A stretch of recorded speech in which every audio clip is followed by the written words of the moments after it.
Olá, tudo bem? Eu sou a professora Claudine e essa é a nossa aula sobre artigo de divulgação científica. Bom, então a gente vai falar sobre o artigo de divulgação científica e a importância desse gênero na nossa sociedade, certo? Como é que a gente acessa no nosso dia a dia as descobertas científicas? Vocês já pensaram nisso? Como é que chega para a gente que não está lá fazendo ciência nos laboratórios, nas pesquisas de campo, dentro das universidades? Como é que a ciência chega para a gente hoje? Vocês já pensaram nisso? Ela chega por meio de ações de divulgação científica. Porque, a não ser que você seja um cientista que faz leitura de revistas científicas, que conversa com outros cientistas sobre as pesquisas que são desenvolvidas, essas pesquisas elas não chegam para a gente nos nossos e-mails, nas nossas rodas de conversa. A gente depende de ações de divulgação científica para saber o que está sendo feito na ciência do nosso país, não só do país, né, internacionalmente também. Um exemplo que está tendo muita fama agora é o Átila Yamarino. Você já deve ter visto esse cara aí em algum lugar no seu Instagram, no seu Twitter, no YouTube, na TV.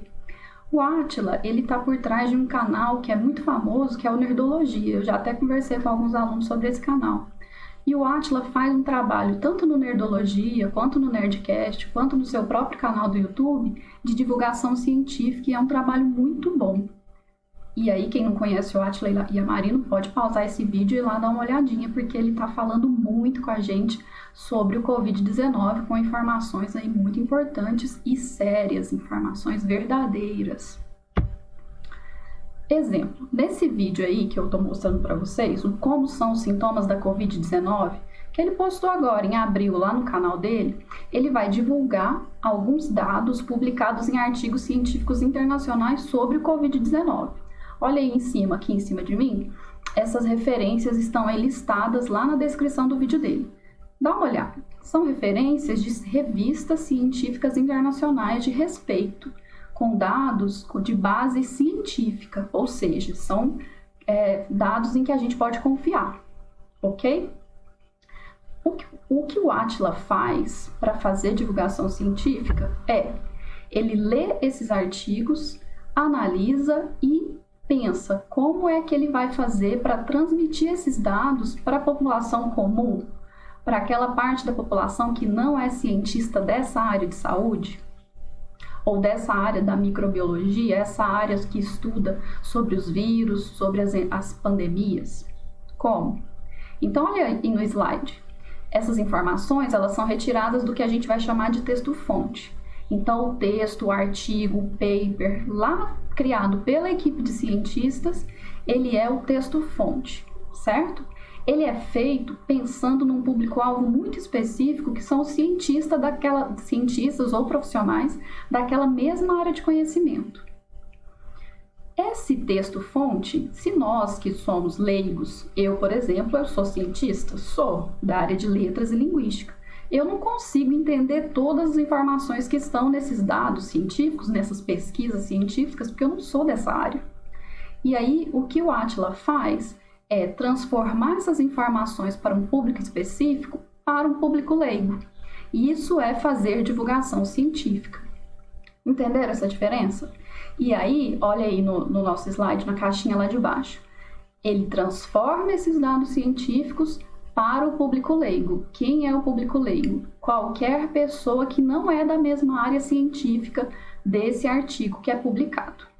Tudo bem? Desse artigo científico. Então, o que ele faz é como se ele traduzisse aquelas informações para que a gente consiga compreender. Tudo bem? Mas, para ele fazer isso, ele usa algumas estratégias. Não é só facilitar a linguagem, não é isso. Ele precisa usar algumas estratégias, como ele vai usar imagens, ilustrações, infográficos, comparações, exemplos, transformando tudo isso numa linguagem acessível. Vejam, não se trata só de facilitar. Não é como se ele tivesse que explicar para uma criança. Ele precisa usar outros recursos, ele precisa dar exemplos, fazer comparações com materiais, com itens, com dados da realidade desse público leigo, certo? Então, olha só, nesse print que está aí nesse slide, ele vai falar de hiposmia. O que é hiposmia? Um cientista da área da saúde vai saber o que é hiposmia, mas a gente que não é dessa área, a gente precisa dessa explicação aí embaixo, ó. A gente precisa do desenho do vírus, a gente precisa dessa ilustração mostrando o caminho do vírus e por que ele tira, por que ele impacta o nosso paladar e o nosso olfato. Bom, eu falei do Átila, mas a gente tem muitas outras ações de divulgação científica na nossa sociedade. Uma delas, uma das mais populares antigamente, eram as revistas. E 2 exemplos que eu trago aí, hoje a gente já não tem mais tanto essa cultura de ler revista impressa, nem de bancas de revista. Tem banca de revista aí perto da sua casa? Eu não vejo mais uma tão fácil. Então a gente tem aí a Super Interessante, que talvez alguns de vocês conheçam, e a revista Galileu, como exemplo, que são revistas que trabalham com divulgação científica. Isso significa que elas tratam de ciência? Sim, só que elas fazem isso promovendo essa divulgação, promovendo a compreensão das descobertas científicas pelo público leigo, eu e você. Tudo bem? Então, olha só, tem também a revista Mundo Estranho, mas eu não achei imagem para pôr aqui porque eu acho que ela já saiu de linha da impressão há muito tempo. Que mais? Na TV. A TV trabalha também com muita divulgação científica. 2 exemplos aí da Globo. O programa Bem-Estar, como eu sou uma pessoa desatualizada, parece que nem tem mais esse programa, né? Vocês vão saber me ajudar. E o Globo Repórter, que é aquele programa que passava sexta-feira à noite para a gente saber de onde vêm os animais estranhos, o que eles comem, onde eles dormem, como vivem. Quem nunca ouviu essas perguntas? Quando o Sérgio Chapelain, esse apresentador aí, fazia todas aquelas entrevistas, reportagens respondendo a essas perguntas, ele estava fazendo um trabalho de divulgação científica.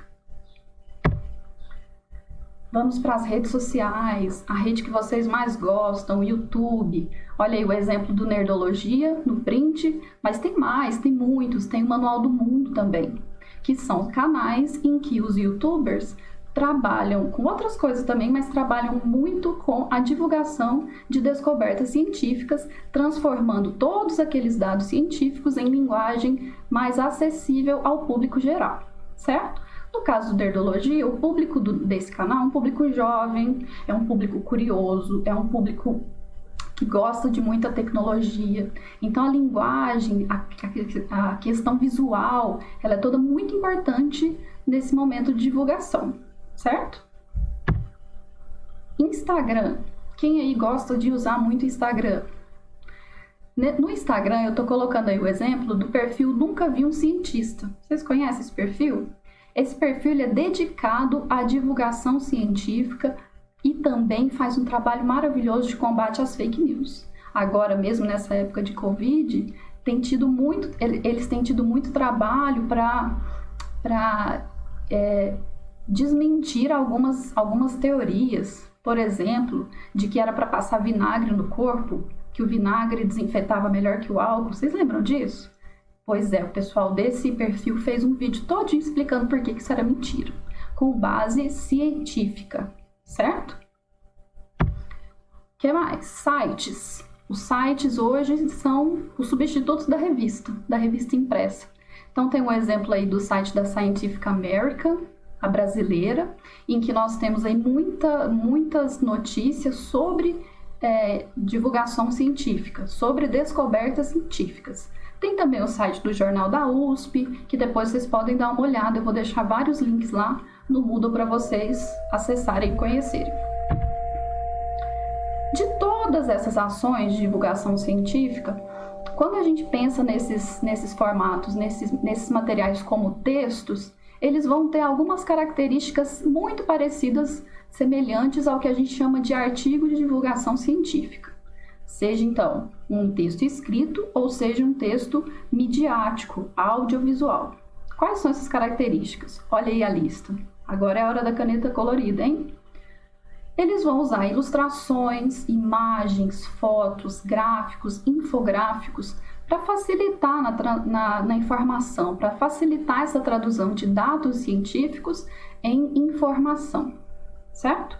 Segunda coisa, sempre vai ter um trabalho de explicação dos termos técnicos. Igual aquele print lá atrás do Átila, que eu não vou mais lembrar qual era o termo, em que ele estava explicando o nome técnico da falta de paladar, da perda do paladar e do olfato.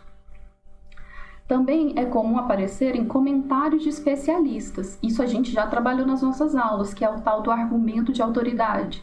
Então, eles às vezes, esses divulgadores não são daquela área científica. Por exemplo, podem ser jornalistas, professores, alunos. E, para dar credibilidade à informação que estão passando, pedem a ajuda de especialistas para reforçar o argumento que é apresentado à população leiga. Geralmente é dado um destaque aos termos científicos e às palavras-chave. Então, esses termos científicos, eles não podem ser eliminados do material de divulgação científica. Eles têm que estar lá, mas eles precisam ser explicados e geralmente eles estão destacados para mostrar a importância daquele material como material que é científico, certo? E por último, geralmente essas informações são organizadas em etapas para facilitar a compreensão, porque não é muito fácil passar toda uma informação científica toda de uma vez. Então, geralmente, isso é organizado em etapas. Se vocês forem assistir o vídeo do Átila, por exemplo, ele faz como se fossem transições entre os assuntos, mudando ali as imagens, as animações, e isso facilita a compreensão pelo público dele. Tudo bem? Depois, que terminar esse vídeo aqui, você pode ir lá no canal do Átila e assistir esse vídeo, que ele é muito interessante e você vai conseguir identificar todas essas características nesse vídeo específico dele. Tudo bem? Prof, mas e qual a importância da divulgação científica na nossa sociedade? O que você acha? Por que é importante divulgar descobertas científicas para todo mundo? Para quem não é cientista? Para a dona de casa, para o aluno criança, para o aluno do superior. Para quê? Para quê? A divulgação científica, gente, ela é muito importante porque ela contribui com a democratização do acesso à ciência e às descobertas científicas. E a gente não pode esquecer que conhecimento é poder na nossa sociedade. Então, se a gente democratiza esse acesso, permite que todos, independente da classe social, tenham acesso a essas novidades, a gente está permitindo que essas pessoas também tenham poder, que elas também participem da sociedade com o poder que o conhecimento traz. Vocês já pensaram nisso? E aí eu trago uma citação do material que eu estudei que eu achei muito legal para a gente pensar o quanto é importante a gente conhecer, saber que a gente conhece para manifestarmos esse nosso poder. Olha só, informar-se sobre ciência é hoje desejo, direito, tendência.